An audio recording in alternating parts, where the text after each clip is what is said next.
Good afternoon, everybody. Thank you very much for inviting me on this great, well-organized APBI conference. And as Dr. Anil Handu said, it's not going to be easy post-lunch and lipids. It's a very potent combination.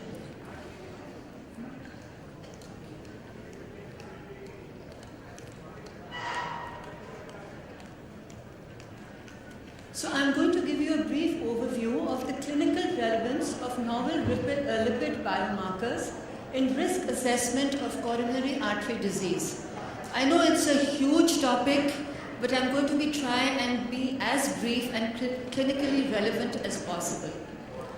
Now, we all know that currently the epidemic affecting Indians is coronary artery disease, which has been found to be exclusively diffuse and malignant, with a very high incidence in urban Indians.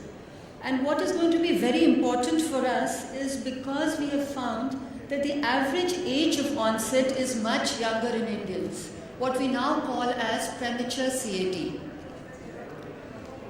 The affected population is in the younger age group because for premature we take the age group as less than 50 or 55, which is posing a very heavy economic burden on our country. And it has been seen that in this high incidence of CAD, the traditional risk factors like cholesterol, LDL, on which our therapy has always been based on, that has been a target all this while, they have not been raised. They have not been able to explain the very high incidence of CAD in Indians. So there is the urgent need to identify newer risk markers which can help us. And focus is now shifted on other lipoproteins and the constituent apolipoproteins, which are also considered as important risk markers of CAD. We all know that lipids are nonpolar. To be able to be transported in the blood, they need to be incorporated into macromolecular complexes, which are called lipoproteins. And these lipoproteins have been classified into 5 different classes, depending on the density, molecular size, the chemical composition, and the functionality. So this is just a schematic diagram which shows the classification of the lipoproteins. We have the good lipoprotein, which is HDL. Then we have the bad lipoproteins, which are primarily LDL. But now we have also finding that IDL, VLDL, and chylomicrons also constitute this group. And together they are now called as non-HDL. Now, the NCEP ATP3 classification has targeted LDL as the primary target of therapy. In fact, LDL is also used to classify the patients into the various risk categories, and less than 100 are said to be the optimal level. The other factors they have taken into account are total cholesterol and HDL.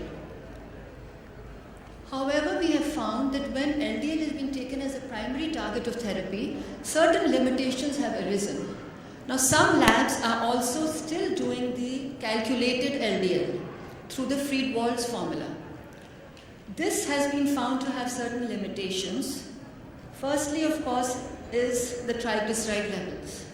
As the triglyceride levels increase, the cholesterol content of the LDL particle, as the triglyceride levels increase, especially beyond 200, problems arise. And beyond 400, it becomes inaccurate.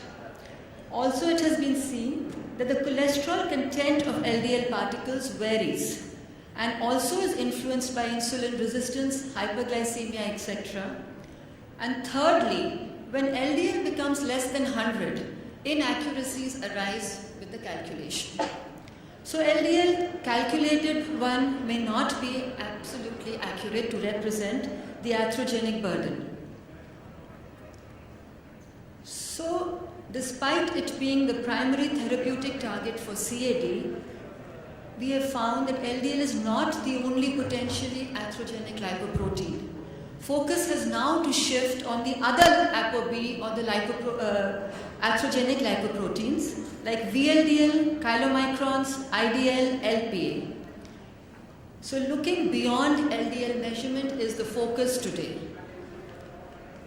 We have some newer lipid biomarkers which have been touched upon and are now being incorporated into our traditional lipid profile.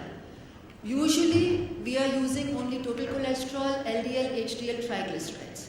But certain newer markers are now being added into our lipid profile measurement. Now, what is non-HDL-C? Total cholesterol minus HDL will constitute the entire non-HDL cholesterol. This happens to be a single index of all the atherogenic ApoB containing lipoproteins in our body. That is, it will include IDL, LPL, VLDL, and of course, LDL. Now, this has gained importance because it turns out to be more practical, reliable, and inexpensive. Because for this, you really need total cholesterol and HDL. And has major advantages that it can be used in the non-fasting state. It has now been used as a surrogate marker for ApoB. And in those subjects, especially those with increased triglycerides, this has been made the secondary target of therapy. So in the NCP ATP3 goals for LDL and non-HDL, primary target has been used as LDL and the secondary target is non-HDL, wherein in the high-risk category, the target is to bring LDL down to less than 100, whereas non-HDL has to be brought down to less than 130. And in the low-risk category, LDL can be less than 160 and secondary target for non-HDL can be less than 190. Now coming to the apolipoproteins. We know we generally measure ApoA1 and ApoB, wherein ApoA1 is the major apolipoprotein in HDLs. It has a main role in reverse cholesterol transportation, has anti-inflammatory, antioxidant, and most importantly has anti-atherogenic properties. Whereas what is really important for us is apolipoprotein B, because this is the major protein moiety of all lipoproteins except HDL.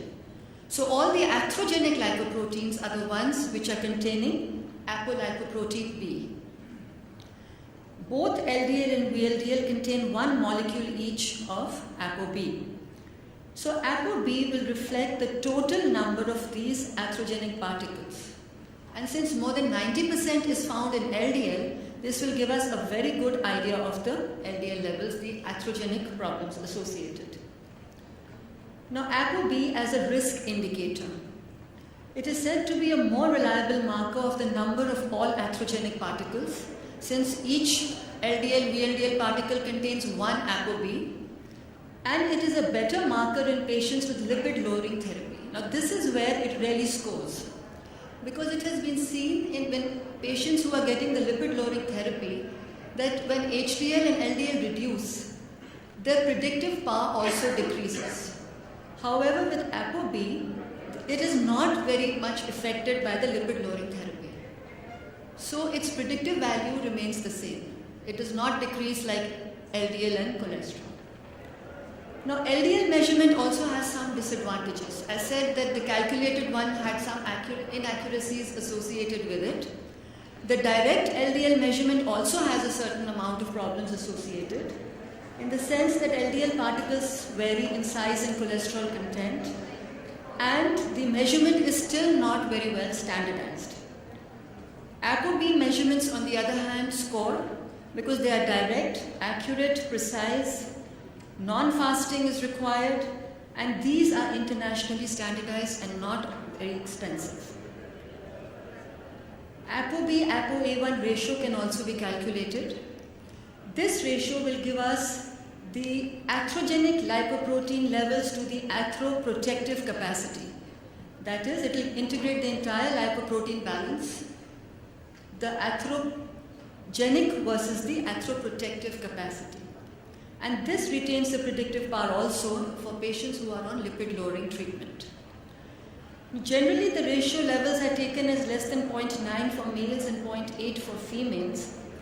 But why ApoB has not been incorporated really regularly into the traditional lipid profile is because an internationally accepted cutoff point for ApoB as a risk factor has yet not been found out. Most of the data that is available is the US data. For other than US, the data is very scant. Oops, I'm sorry. Something's happened.